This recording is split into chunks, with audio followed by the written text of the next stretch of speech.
Hi hello friends, welcome back to my channel. Friends, video ಇದು ಬಂದು group KPSC group ಬಿಗೆ ಸಂಬಂಧಪಟ್ಟಂಥ 2023ರ ಪ್ರಶ್ನೆ ಪತ್ರಿಕೆ ಇದಾಗಿರುತ್ತೆ. ಸೊ ಇದು 2023 12ನೇ ತಾರೀಕು 4ನೇ ತಿಂಗಳಲ್ಲಿ ನಡೆದಿರ್ತಕ್ಕಂಥ ಒಂದು ಎಕ್ಸಾಮ್ ಅಂತ ಹೇಳಬಹುದು.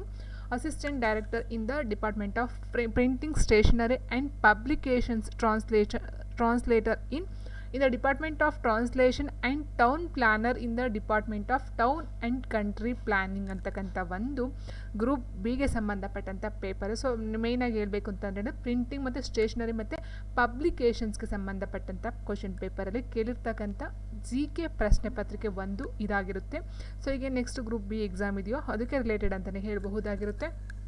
ಸೊ ಇದರ ಫಸ್ಟ್ ಕ್ವಶನ್ ನೋಡ್ತಾ ಹೋದರೆ, ಕೆಳಗಿನ ಪಟ್ಟಿಯಲ್ಲಿ ವಿವಿಧ ಬಯೋಮ್ಸ್ಗಳನ್ನು ನೀಡಲಾಗಿದೆ. ಉಪ್ಪಿನ ಜೌಗುಗಳು, ಹುಲ್ಲುಗಾವಲು, ತೆರೆದ ಸಾಗರ, ಹವಳದಿಬ್ಬ ಅಂತ ಕೊಟ್ಟಿದ್ದಾರೆ. ಮೇಲಿನ ಸಂಕೇತಗಳನ್ನು ಬಳಸಿಕೊಂಡು ಉತ್ಪಾದನೆಯ ಇಳಿಕೆಯ ಶ್ರೇಣಿಯನ್ನು ಆರಿಸಿ ಅಂತ ಹೇಳಿದ್ದಾರೆ. ಸೊ ಇಲ್ಲಿ ಉತ್ಪಾದನೆಯ ಇಳಿಕೆಯ ಶ್ರೇಣಿ ಅಂದರೆ ಏರಿಕೆ ಕ್ರಮದಲ್ಲಿ ಏನು ಫಸ್ಟ್ ಜಾಸ್ತಿ ಯಾವುದಿರುತ್ತೋ ಅದು, ಅದಾದ ನಂತರ ಸ್ವಲ್ಪ ಕಮ್ಮಿ ಈ ಥರ ಇಳಿಕೆ ಕ್ರಮದಲ್ಲಿ ನಾವು ಮಾಡಬೇಕಾಗುತ್ತೆ. ಫಸ್ಟು ಯಾವ್ದು ಜಾಸ್ತಿ ಇದೆ ಅಂತಕ್ಕಂಥದ್ದನ್ನ ನಾವು ನೋಡ್ತಾ ಹೋದರೆ, ಸೊ ಇಲ್ಲಿ ಆನ್ಸರ್ ಬಂದು ಆಪ್ಷನ್ 2 ಏನಿದೆಯೋ ADBC ಅಂತಕ್ಕಂಥದ್ದು ಆಗಿರುತ್ತೆ. ಉಪ್ಪಿನ ಜೌಗುಗಳು ಫಸ್ಟ್ ಬರುತ್ತೆ, ಆ್ಯಂಡ್ ನೆಕ್ಸ್ಟ್ ಹವಳ ದಿಬ್ಬಗಳು, ಅದಾದ ನಂತರ ಹುಲ್ಲುಗಾವಲುಗಳು, ಅದಾದ ನಂತರ ತೆರೆದ ಸಾಗರ. ಓಕೆ, ಸೊ ಈ ಒಂದು ಶ್ರೇಣಿಯಲ್ಲಿ ಬರ್ತಕ್ಕಂಥದ್ದು ಆಗಿರುತ್ತೆ. ಆ್ಯಂಡ್ ಮುಂದಿನ ಪ್ರಶ್ನೆ ಹೇಗಿದೆ, ಭೂಮಿಯ ಕೆಲವು ಲಕ್ಷಣಗಳು ಶ್ವೇತತೆ, ಆಕ್ಸಿಸ್ ಆಫ್ ಟೈಲ್ಟ್, ಸಾಂದ್ರತೆ, ವ್ಯಾಸ ಸಮೀಕರಣ. ಭೂಮಿಯ ಯಾವ ಲಕ್ಷಣಗಳು ಸರಿಯಾಗಿವೆ ಅಂತ ಕೊಟ್ಟಿದ್ದಾರೆ. ಸೊ ಶ್ವೇತತೆ 17%, ಆಕ್ಸಿಸ್ ಆಫ್ ಟೈಲ್ಟ್ 23.5%, ಸಾಂದ್ರತೆ ಬಂದು 4.2 ಗ್ರಾಮ್ ಪರ್ ಸೆಂಟಿಮೀಟರ್ ಕ್ಯೂಬ್, ವ್ಯಾಸ ಸಮೀಕರಣ ಬಂದು 12756 ಕಿಲೋಮೀಟರ್. ಇದು ಭೂಮಿಗೆ ಇರ್ತಕ್ಕಂಥ ಕೆಲವೊಂದು ಲಕ್ಷಣಗಳು. ಆದರೆ ಯಾವ ಲಕ್ಷಣಗಳು ಸರಿಯಾಗಿದೆ, ಯಾವ ಲಕ್ಷಣಗಳು ತಪ್ಪಾಗಿದೆ ಅಂತ ಕೊಟ್ಟಿದ್ದಾರೆ ಇಲ್ಲಿ. ಸೊ ಆನ್ಸರ್ ಬಂದು ಆಪ್ಷನ್ ABD ಅಂದರೆ ಈ ಒಂದು ಶ್ವೇತತೆ, ಆಕ್ಸಿಸ್ ಆಫ್ ಟೈಲ್ಟ್ ಆ್ಯಂಡ್ ವ್ಯಾಸ ಸಮೀಕರಣ ಸರಿ ಇದೆ. ಸಾಂದ್ರತೆ ಅಂತಕ್ಕಂಥದ್ದು ತಪ್ಪಾಗಿರ್ತಕ್ಕಂಥದ್ದು ಆಗಿರುತ್ತೆ. ಹಾಗಾದರೆ ಭೂಮಿಯ ಸಾಂದ್ರತೆ ಎಷ್ಟು ಅಂತ ನೋಡಿದ್ರೆ 4.2 ಬರೋದಿಲ್ಲ, ಅದು 5.51 ಜಿ ಪರ್ ಸೆಂಟಿಮೀಟರ್ ಕ್ಯೂಬ್ ಅಂತಕ್ಕಂಥದ್ದು ಆಗಿರುತ್ತೆ, 5.51. ಆ್ಯಂಡ್ ನೆಕ್ಸ್ಟ್ ಪ್ರಶ್ನೆ ಹೀಗಿದೆ, ಜಾಗತಿಕ ತಾಪಮಾನ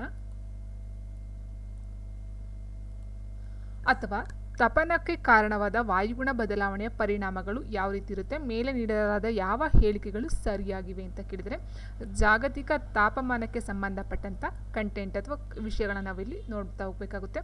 ಫಸ್ಟು ವಾತಾವರಣ ತಾಪವು 0.2 ಡಿಗ್ರಿ ಸೆಲ್ಸಿಯಸ್ ಡಿಕೇಡ್ನೊಂದಿಗೆ ಹೆಚ್ಚಿರುತ್ತದೆ. And next 2 centimetre per decade ದರದೊಂದಿಗೆ ಸಮುದ್ರ ಮಟ್ಟ ಏರಿಕೆಯಾಗುತ್ತದೆ. ಹಿಮದ ಪದರ ಅಥವಾ ಹಾಳೆ 10% ಪ್ರತಿ ಡಿಕೇಡ್ನಿಂದ ಸಂಕೋಚನೆಗೊಳ್ಳುತ್ತದೆ. ಉಷ್ಣ ವಲಯದ ಪ್ರದೇಶಗಳು ಪ್ರತಿ ವರ್ಷವೂ 1000 ಕಿಲೋಮೀಟರ್ ದರದೊಂದಿಗೆ ವಿಸ್ತಾರಗೊಳ್ಳುತ್ತದೆ ಅಂತ ಕೊಟ್ಟಿದ್ದಾರೆ.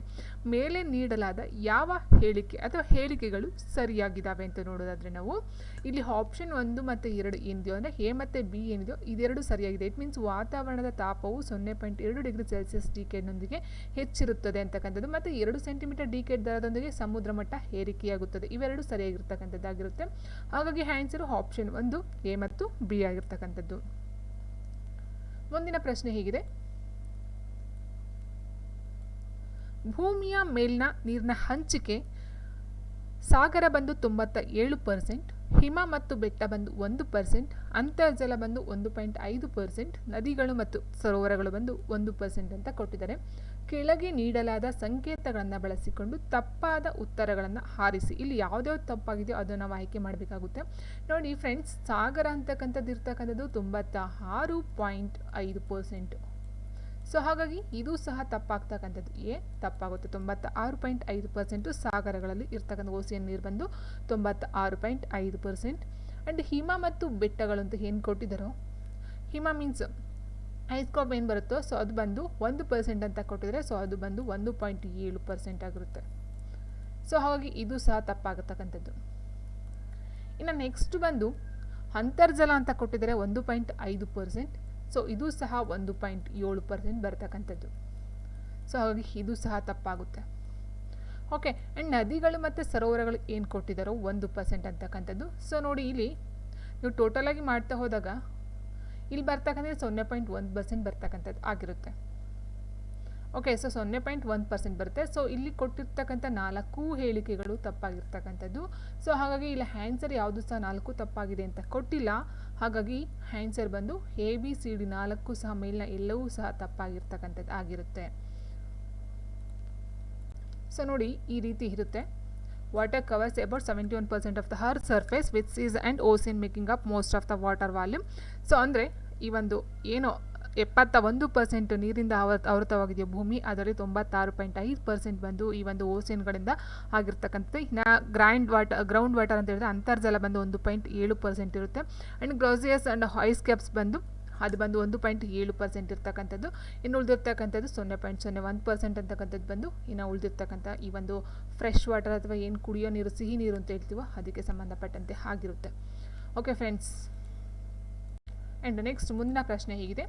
WHO ಕೆಲವು ಪ್ಯಾರಾಮೀಟರ್ಗಳಲ್ಲಿ ಮೇಲಿನ ಪರಿಮಿತಿಗಳಿಗಾಗಿ ಕುಡಿಯುವ ನೀರಿನ ವರ್ಗೀಕರಣವನ್ನು ಕೊಟ್ಟಿದ್ದಾರೆ. ಯಾವ ಸಂಕೇತಗಳು ಕುಡಿಯುವ ನೀರಿನ ಗುಣಮಟ್ಟದ ಮಾನದಂಡಕ್ಕೆ ತಪ್ಪಾಗಿದೆ ಅಂತ ಕೇಳಿರೋದು.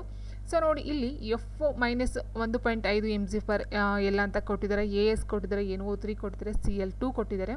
ಇಲ್ಲಿ ಕುಡಿಯುವ ನೀರಿನ ಗುಣಮಟ್ಟಕ್ಕೆ ಮಾನದಂಡಕ್ಕೆ ತಪ್ಪಾಗಿರ್ತಕ್ಕಂಥದ್ದು ಯಾವುದಂತ ನಾವು ನೋಡ್ತಾ ಹೋದರೆ ಇದು ಬಂದು Cl2 ಆಪ್ಷನ್ 4 ಡಿ ಏನಿದೆಯೋ ಅದು ಬಂದು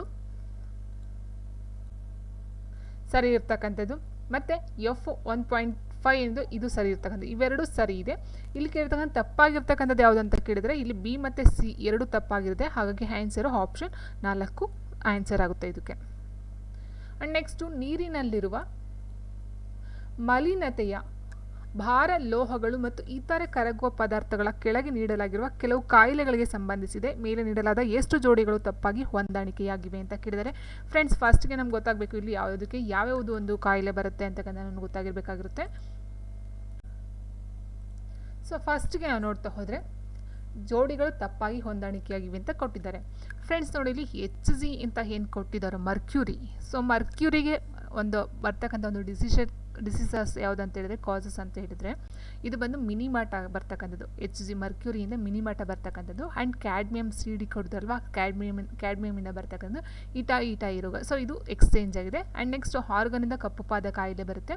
ಆ್ಯಂಡ್ CO3 ನೈಟ್ರೇಟಿಂದ ಬರ್ತಕ್ಕಂಥದ್ದು ನೀಲ ಶಿಶು ಅಥವಾ ಏನು ಬ್ಲೂ ಬೇಬಿ ಅಂತ ಹೇಳ್ತೀವಲ್ಲ, ಸೊ ಬ್ಲೂ ಬೇಬಿ ಸಿಂಡ್ರೋಮ್ ಅಂತಕ್ಕಂಥದ್ದು NO3 ನೈಟ್ರೇಟಿಂದ ಬರ್ತಕ್ಕಂಥದ್ದು. ಇಲ್ಲಿ ತಪ್ಪಾಗಿರ್ತಕ್ಕಂಥ ಜೋಡಿ ಅಂತ ಹೇಳಿದ್ರೆ A ಮತ್ತು D ತಪ್ಪಾಗಿದೆ. ಸೊ ಇಲ್ಲಿ 2 ಜೋಡಿಗಳು ಮಾತ್ರ ತಪ್ಪಾಗಿರ್ತಕ್ಕಂಥ ಆಪ್ಷನ್ 2 ಆಗಿರುತ್ತೆ. ಆ್ಯಂಡ್ ನೆಕ್ಸ್ಟ್ ಬಂದು ಪೆರಾಕ್ಸಿ ಅಸಿಲ್ ನೈಟ್ರೇಟ್ ಇದರ ಅಂತರ್ಕ್ರಿಯೆಯ ಕಾರಣದಿಂದ ಗಾಳಿಯಲ್ಲಿ ರಚನೆಯಾಗುತ್ತದೆ ಅಂತ ಕೊಟ್ಟಿದ್ದಾರೆ. ಪೆರಾಕ್ಸಿ ಅಸಿಡ್ ನೈಟ್ರೇಟ್ ಇದರ ಅಂತರ್ಕ್ರಿಯೆಯ ಕಾರಣದಿಂದ ಗಾಳಿಯಲ್ಲಿ ರಚನೆ ಆಗ್ತದೆ. ಏನಕ್ಕೋಸ್ಕರ ಅದು ರಚನೆ ಆಗುತ್ತೆ? ವಾತಾವರಣದ ಮೇಲೆ ಯಾವುದು ಪಾನ್ನ ರಚನೆಗೆ ಸಂಬಂಧಿಸಿದೆ. ಯಾವ ಒಂದು ಕಾರಣಕ್ಕೋಸ್ಕರ ಗಾಳಿಯಲ್ಲಿ ಈ ಒಂದು ಪಾನ್ ಅಂತಕ್ಕಂಥದ್ದು ರಚನೆ ಆಗುತ್ತೆ? NOx ಹೈಡ್ರೋಕಾರ್ಬನ್ಸ್, SO2 UV ಇರುವಿಕೆ ಅಲ್ಟ್ರಾವೈರಸ್ ಅಂತ ಕೊಟ್ಟಿದ್ದಾರೆ. ನೆಕ್ಸ್ಟ್ NOx ಕೊಟ್ಟರೆ, ಹೈಡ್ರೋಕಾರ್ಬನ್ಸ್ ಕೊಟ್ಟಿದ್ದಾರೆ, SO2ನ ಕೊಟ್ಟಿದ್ದಾರೆ. ಸೊ ಇಲ್ಲಿ ಯಾವ ಒಂದು ಕಾರಣದಿಂದ ಈ ಒಂದು ಪಾನ್ ಅಂತಕ್ಕಂಥದ್ದು ರಚನೆಯಾಗುತ್ತೆ ಈ ಒಂದು ವಾತಾವರಣದ ಅಥವಾ ಗಾಳಿಯಲ್ಲಿ ಅಂತ ಹೇಳೋದಾದರೆ CSO2 ಒಂದನ್ನು ಬಿಟ್ಟು NOx ಅಂತಕ್ಕಂಥದ್ದು, ಹೈಡ್ರೋಕಾರ್ಬನ್ಸ್ ಅಂತಕ್ಕಂಥದ್ದು ಮತ್ತು UV ಇರುವಿಕೆ 3 ಸಹ ಇಲ್ಲಿ ಸಹಕಾರಿಯನ್ನು ಆಗ್ತಕ್ಕಂಥದ್ದು ಆಗಿರುತ್ತೆ. ಹಾಗಾಗಿ ಆನ್ಸರ್ ಬಂದು ACD ಆಪ್ಷನ್ 3 ಸರಿಯಾಗಿದೆ.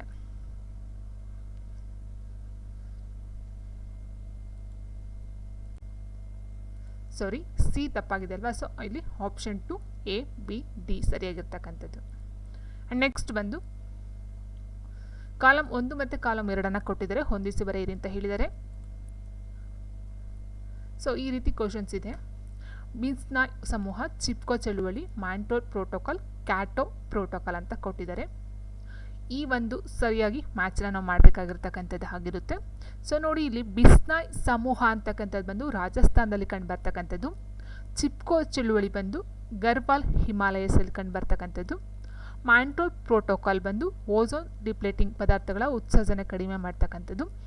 ಕ್ಯೂಟೋ ಪ್ರೋಟೋಕಾಲ್ ಬಂದು GHGSನ ಉತ್ಸರ್ಜನೆಯನ್ನು ಕಡಿಮೆ ಮಾಡ್ತಕ್ಕಂಥದ್ದು ಆಗಿರುತ್ತೆ. ನೆಕ್ಸ್ಟು 9ನೇ ಕ್ವೆಶ್ಚನ್, ಕೆಳಗಿನಲ್ಲಿ ಯಾವುದು ಭಾರತದ ವಿಶ್ವ ಪಾರಂಪರ್ಯ ತಾಣಗಳಲ್ಲಿ ಸೇರಿಲ್ಲ ಅಂತ ಕೊಟ್ಟಿದ್ದಾರೆ. ತಾಣಗಳಿಗೆ ಸೇರಿಲ್ಲ, ವಿಶ್ವ ಪರಂಪರೆ ತಾಣಗಳಿಗೆ ಯಾವ ಒಂದು ಸ್ಥಳಗಳು ಸೇರ್ಕೊಂಡಿಲ್ಲ ಅಥವಾ ಇನ್ಕ್ಲೂಡ್ ಆಗಿಲ್ಲ, ಆ್ಯಡ್ ಆಗಿಲ್ಲ ಅಂತಕ್ಕಂಥದ್ದು. ಸೊ ನೋಡಿ ಇಲ್ಲಿ ಕ್ಯಾಪಿಟಲ್ ಕಾಂಪ್ಲೆಕ್ಸ್, ಹುಮಾಯೂನ್ ಸಮಾಧಿ, ಕುತುಬಿನರ್ ಕೆಂಪು ಕೋಟೆ ಇದೆ. ಆ್ಯಂಡ್ ನೆಕ್ಸ್ಟ್ ಹಂಪಿ ಸ್ಮಾರಕಗಳು, ಪಟ್ಟದಕಲ್ಲು, ಪಶ್ಚಿಮ ಘಟ್ಟಗಳು, ಖಜುರಾಹೋ ಇದೆ. ಆ್ಯಂಡ್ ಅಜಂತ ಗುಹೆಗಳು, ಎಲ್ಲೋರಾ ಗುಹೆಗಳು, ಎಲಿಫೆಂಟಾ ಗುಹೆಗಳು, ಸೂರ್ಯ ದೇವಾಲಯ ಅಂತ ಕೊಟ್ಟಿದ್ದಾರಲ್ವಾ, ಹೌದಲ್ವಾ. ಸೊ ಇಲ್ಲ ನೋಡ್ತಾ ಹೋದರೆ ಏನಾಗುತ್ತೆ, ಇಲ್ಲಿ ಇರದೇ ಇರ್ತಕ್ಕಂಥ ಒಂದು ಭಾರತ ವಿಶ್ವ ಪರಂಪರೆ ತಾಣ ಯಾವುದಂತ ಹೇಳಿದ್ರೆ, ಸೊ ನೋಡಿ ಇಲ್ಲಿ ಅಜಂತ ಗುಹೆಗಳು, ಎಲ್ಲೋರಾ ಗುಹೆಗಳು ಮತ್ತು ಎಲಿಫೆಂಟಾ ಗುಹೆಗಳು, ಸೂರ್ಯ ದೇವಾಲಯ. ಸೊ ಅಜಂತ ಗುಹೆ, ಎಲ್ಲೋರಾ ಮತ್ತು ಎಲಿಫೆಂಟಾ ಬಂದು ಮಹಾರಾಷ್ಟ್ರದಲ್ಲಿ ಕಂಡುಬರ್ತಕ್ಕಂಥದ್ದು, ಸೂರ್ಯ ಬಂದು ಒಡಿಸ್ಸಾದಲ್ಲಿ ಕಂಡುಬರ್ತಕ್ಕಂಥದ್ದು. ಸೊ ಇದು ಬರುತ್ತೆ. ಆ್ಯಂಡ್ ನೆಕ್ಸ್ಟು ಜಂತರ್ ಮಂತರು, ಮಹಾಬಲಿಪುರಂ ಸ್ಮಾರಕ, ಸುಂದರ್ ಬನ್ಸು, NP, ಜೈಪುರ್ ನಗರ. ಸೊ ಇವೆಲ್ಲ ಸಹ ಆಲ್ಮೋಸ್ಟ್ ಏನು 4 ಕೊಟ್ಟಿದ್ದಾರೋ ಇದೆಲ್ಲ ಬರ್ತಕ್ಕಂಥದ್ದು ಸಹ ಈ ಒಂದು ಭಾರತ ವಿಶ್ವ ಪಾರಂಪರ್ಯ ತಾಣಗಳ ಪಟ್ಟಿಯಲ್ಲಿ ಸೇರಿಕೊಳ್ಳುತ್ತೆ. ಒಟ್ಟು ಬರ್ತಕ್ಕಂಥ 40 ತಾಣಗಳು ನಾವು ನೋಡ್ತಾ ಹೋಗ್ತೀವಿ. ಸೊ ಅದರಲ್ಲೂ ಸಹ ಈ ಒಂದು ಕ್ಯಾಪಿಟಲ್ ಕಾಂಪ್ಲೆಕ್ಸ್ ಚಂಡೀಗಢದಲ್ಲಿ ಕಂಡುಬರುತ್ತೆ. ಹುಮಾಯೂನ್ ಸಮಾಧಿ, ಕುತುಬ್ ಮಿನಾರ್, ಕೆಂಪು ಕೋಟೆ ಇದರ ದೆಹಲಿಯಲ್ಲಿ ಕಂಡು ಬರ್ತಕ್ಕಂಥದ್ದು. ಇನ್ನು ಹಂಪಿ ಸ್ಮಾರಕಗಳು, ಪಟ್ಟದಕಲ್ಲು, ಪಶ್ಚಿಮ ಘಟ್ಟಗಳು ಇದೆಲ್ಲ ಬರ್ತಕ್ಕಂಥದ್ದು ಕರ್ನಾಟಕದಲ್ಲಿ ಕಂಡು ಬರ್ತಕ್ಕಂಥದ್ದು. ಆಲ್ಮೋಸ್ಟ್ ಆಪ್ಷನ್ 4 ಸಹ ಸರಿ ಇರ್ತಕ್ಕಂಥದ್ದು. ಹಾಗಾಗಿ ಆನ್ಸರು ಮೇಲ್ನ ಎಲ್ಲವೂ ಸಹ ಸರಿಯಾಗಿದೆ ಅಂತಕ್ಕಂಥದ್ದು ಆಗಿರುತ್ತೆ. ಆ್ಯಂಡ್ ನೆಕ್ಸ್ಟ್ ಪ್ರಶ್ನೆ ಏನು ನೋಡ್ತಾ ಹೋದರೆ, ಭೂಮಿಯ ಮೇಲ್ಮೈನಿಂದ ವಾಯುಗುಲದ ವಿವಿಧ ಪದರಗಳನ್ನು ಕೊಟ್ಟಿದ್ದಾರೆ, ಅದನ್ನು ಆರ್ಡರ್ ವೈಸ್ ಆಗಿ ನಾವು ಜೋಡಿಸ್ತಾ ಹೋಗಬೇಕಾಗುತ್ತೆ. ಒಟ್ಟು ನಮಗೆ ಗೊತ್ತಿರ್ತಕ್ಕಂಥ ಒಟ್ಟು 5 ವಲಯಗಳು ಅಥವಾ 5 ವಾಯುಗೋಳ ಸ್ತರಗಳು ಕಂಡು ನೋಡ್ತಾ ಹೋಗ್ತೀವಿ. ಸೊ ಅಲ್ಲಿ ನಾವು ನೋಡ್ತಾ ಹೋದರೆ ಇಲ್ಲಿ ಕೊಟ್ಟಿದ್ದಾರೆ ಬಹಿರ್ಗೋಳ, ಹವಾಗೋಳ, ಅಯಾನುಗೋಳ, ಸ್ತರಗೋಳ. ಸೊ ಫ್ರೆಂಡ್ಸ್ ನಮಗೆ ಗೊತ್ತಿರಬೇಕಾಗುತ್ತೆ, ಇಲ್ಲಿ ಇಂಗ್ಲೀಷಲ್ಲಿ ಗೊತ್ತಿರಬೇಕಾಗುತ್ತೆ, ಕನ್ನಡದಲ್ಲಿ ಗೊತ್ತಾಗಿರಬೇಕಾಗುತ್ತೆ, ಮತ್ತು ಅಲ್ಲಿ ಇರ್ತಕ್ಕಂಥ ಈಗಂದು ಕರೆಯುತ್ತಾರೆ ಅಂತ ಏನು ಕೋಡ್ ಇರುತ್ತೋ ಸೊ ಅದನ್ನು ಸಹ ನಮಗೆ ಗೊತ್ತಿರಬೇಕಾಗುತ್ತೆ. ನೋಡಿ ಇಲ್ಲಿ ಬಹಿರ್ಗೋಳ ಕೊಟ್ಟಿದ್ದಾರೆ, ಹವಾಗೋಳ ಕೊಟ್ಟಿದ್ದಾರೆ, ಅಯಾನುಗೋಳ ಕೊಟ್ಟಿದ್ದಾರೆ, ಸ್ತರಗೋಳ ಕೊಟ್ಟಿದ್ದಾರೆ. ಸೊ ನಮಗೆ ಗೊತ್ತಿದೆ ಏನು, ಟ್ರೋಪೋಸ್ಪಿಯರ್ ಅಂತ ಹೇಳ್ತೀವಿ, ಸ್ಟ್ರಾಟೋಸ್ಪಿಯರ್ ಅಂತ ಹೇಳ್ತೀವಿ, ಮೀಸೋಸ್ಪಿಯರ್ ಅಂತ ಹೇಳ್ತೀವಿ, ಥರ್ಮೋಸ್ಪಿಯರ್ ಹೇಳ್ತೀವಿ, ಎಕ್ಸೋಸ್ಪಿಯರ್ ಹೇಳ್ತೀವಿ, ಪರಿವರ್ತನಾ ಮಂಡಲ, ಸಮೋಷ್ಣ ಮಂಡಲ, ಮಧ್ಯಂತರ ಮಂಡಲ, ಉಷ್ಣತಾ ಮಂಡಲ, ಬಾಹ್ಯ ಮಂಡಲ. ಸೊ ಆದರೆ ಇಲ್ಲಿ ಕೊಟ್ಟಿರ್ತಕ್ಕಂಥದ್ದೇನು ಹೇಳಿ, ಬಹಿರ್ಗೋಳ, ಹವಾಗೋಳ, ಅಯಾನುಗೋಳ, ಸ್ತರಗೋಳ. ಸೊ ಬಹಿರ್ಗೋಳ ಅಂತಕ್ಕಂಥದ್ದು ಲಾಸ್ಟ್ ಬರುತ್ತೆ, ಯಾಕಂದರೆ ಬಹಿರ್ಗೋಳ ಹೊರಗಡೆ ಲಾಸ್ಟಲ್ಲಿ ಬರ್ತಕ್ಕಂಥದ್ದು. ಸೊ ಇದು ಹೇಗೆ ಲಾಸ್ಟು, ಸೊ ಇದು ಬರ್ತಕ್ಕಂಥದ್ದಲ್ಲ, ಇದು ಲಾಸ್ಟಲ್ಲಿ ಬರಬೇಕು ಎ ಅಂತಕ್ಕಂಥದ್ದು. ಫಸ್ಟ್ ಬರ್ತಕ್ಕಂಥ ಯಾವುದಂದರೆ ಹವಾಗೋಳ, ಅದಾದ ನಂತರ ಬರ್ತಕ್ಕಂಥದ್ದು ಸ್ತರಗೋಳ, ಅದಾದ ನಂತರ ಅಯಾನುಗೋಳ, ಅದಾದ ನಂತರ ಬಹಿರ್ಗೋಳ. ಸೊ ಆನ್ಸರ್ ಆಪ್ಷನ್ 2 ಸರಿಯಾಗಿರ್ತಕ್ಕಂಥದ್ದು ಆಗಿರುತ್ತೆ. ಸೊ ಇದ್ರ ಪ್ರಕಾರ ನೋಡ್ತಾ ಹೋದಾಗ ನೋಡಿ ಇಲ್ಲಿದೆ ಫಸ್ಟು ಟ್ರೋಪೋಸ್ಪಿಯರು, ಪರಿವರ್ತನಾ ಮಂಡಲ ಅಂತ ಹೇಳ್ತೀವಿ. ಸೊ ಇಲ್ಲಿ ಇದನ್ನು ಮಿಶ್ರ ವಲಯ ಅಂತಲೂ ಸಹ ಹೇಳ್ಬೋದು, ಸಾಮಾನ್ಯ ಇಳಿಕೆ ದರ ಅಂತಲೂ ಸಹ ಹೇಳ್ತಾ ಹೋಗ್ತೀವಿ. ಆ್ಯಂಡ್ ನೆಕ್ಸ್ಟ್ ಇಲ್ಲಿ ಮಳೆ, ಗಾಳಿ, ಮೋಡ ಎಲ್ಲ ಕಂಡು ಬರ್ತಕ್ಕಂಥದ್ದಾಗಿರುತ್ತೆ. ಇನ್ನು ಸ್ಟ್ರಾಟೋಸ್ಪಿಯರ್ ಸಮೋಷ್ಣ ಮಂಡಲ ಕಂಡು ಬರುತ್ತೆ. ಆ್ಯಂಡ್ ಮೀಸೋಸ್ಪಿಯರ್ ಮಧ್ಯಂತರ ಮಂಡಲ ಅಂತ ಹೇಳ್ತೀವಿ. ಅದಾದ ನಂತರ ಥರ್ಮೋಸ್ಪಿಯರ್ ಉಷ್ಣತಾ ಮಂಡಲ ಆಗಿರ್ತಕ್ಕಂಥದ್ದು. ಸೊ ಅಲ್ಲಿ ಕೊಟ್ಟಿದ್ದು ನೋಡಿ ಅಯಾನ ಮಂಡಲ ಅದಾಗಿರುತ್ತೆ. ಆ್ಯಂಡ್ ಎಕ್ಸೋಸ್ಪಿಯರ್ ಅಂದರೆ ಬಾಹ್ಯ ಮಂಡಲ ಕೊನೆಯದಾಗಿ ಬರ್ತಕ್ಕಂಥದ್ದು. ಒಟ್ಟು 5 ಹಂತಗಳು ಅಥವಾ 5 ವಲಯಗಳು ಈ ಒಂದು ಇದರಲ್ಲಿ ವಾಯುಗೋಳದಲ್ಲಿ ಬರ್ತಕ್ಕಂಥದ್ದು ಆಗಿರುತ್ತೆ.